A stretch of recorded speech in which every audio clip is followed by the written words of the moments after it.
Salut à tous, bienvenue sur ma chaîne. Aujourd'hui je vais vous proposer un petit contenu un peu insolite. On va fabriquer un harnais de stunt pour faire du câblage avec des points d'attache partout, voilà, le plus solide possible, comme ceux qu'on achète sur le marché.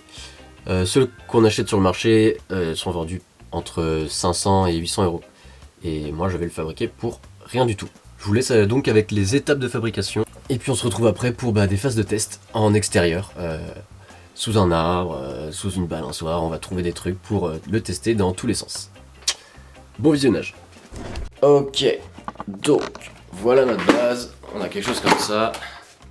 On aura deux sangles, une accrochée là qui viendra entre les jambes, une sangle, on est ficelé, une sangle ici, une sangle ici, une sangle ici. Alors je voulais juste vous montrer un petit truc aussi. Voilà, j'ai fait ce petit schéma là. Wow. Alors ce schéma là je l'ai piqué sur Tracers tout simplement. Voilà, le harnais Tracers. Je l'ai pris en photo, je l'ai pris bien de face. Et au pied à coulis, je suis venu mesurer sur mon téléphone. Et donc je vais faire quelque chose à l'échelle.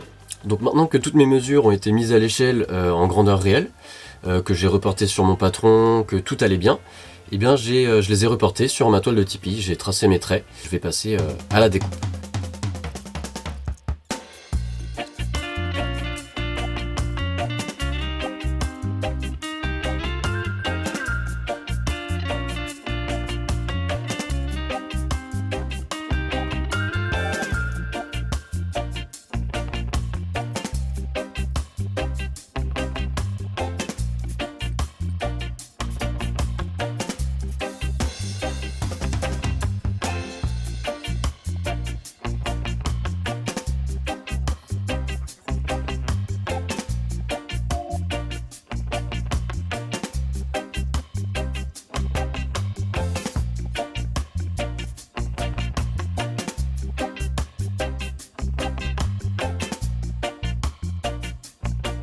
Donc voilà, j'ai fini mes coutures. Donc j'ai fait des coutures en Z et avec un trait au milieu. Et donc là, il va falloir renforcer toutes les bordures pour éviter qu'elles s'effilochent comme elles le font déjà un petit peu. J'ai pris un tissu assez épais. Je vais le mettre ici, le doubler et mettre le blanc dedans comme ça. Voilà, tout du long.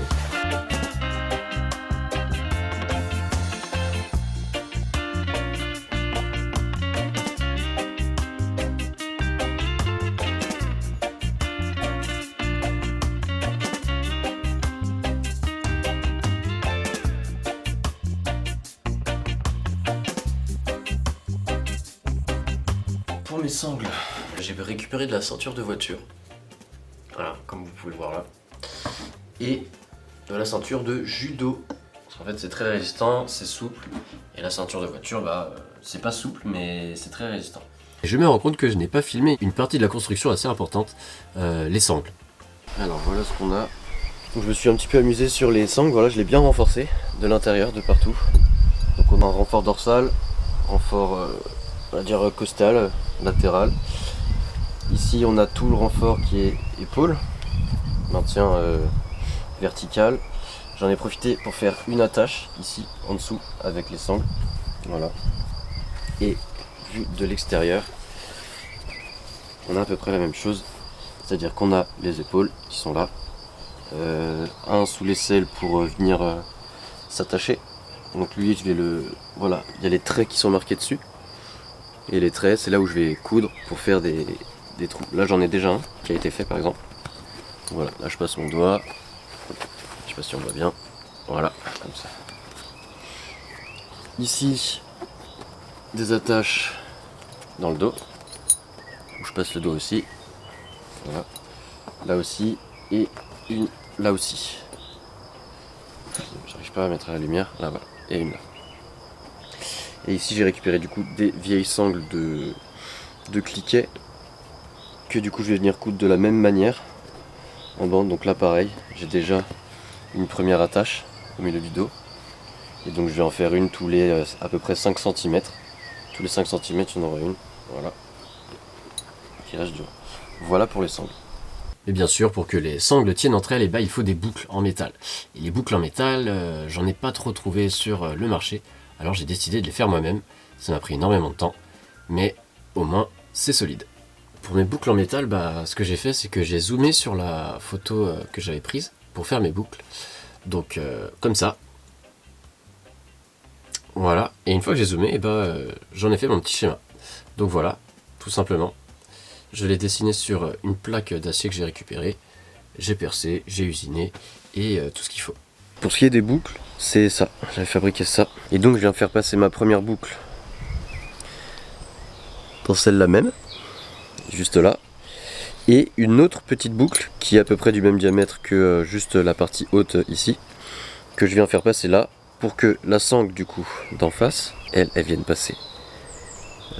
Hop, elle vienne passer comme ça. Elle revient dedans. Et donc là on a un auto-serrage. C'est-à-dire que si je tire sur la sangle là, voilà, ça serre. Je peux venir resserrer en tirant celle-là. Et pour desserrer, je lève la boucle et je desserre. Voilà. Donc c'est le système qu'il y avait sur Tracers. J'ai après modulé moi-même les petites boucles et je les ai coupées. Et ça m'a pris un temps phénoménal.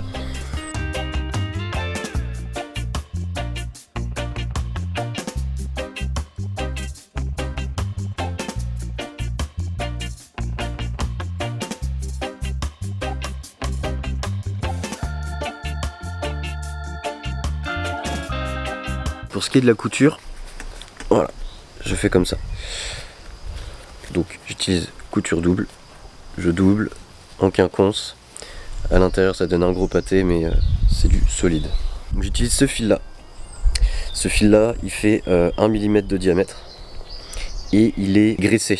Voilà, il est graissé, c'est-à-dire que en fait c'est un fil ultra résistant. Il te tient tout ce que tu veux. C'est impossible à péter. Le seul problème c'est que ça me prend énormément de temps parce que ce genre de fil je ne peux pas le mettre dans la machine à coudre. Pas celle que j'ai du moins. Il faudrait une machine à coudre de jean ou je sais pas, une machine à coudre très puissante que je n'ai pas. Donc je fais tout à la main et ça me prend énormément de temps.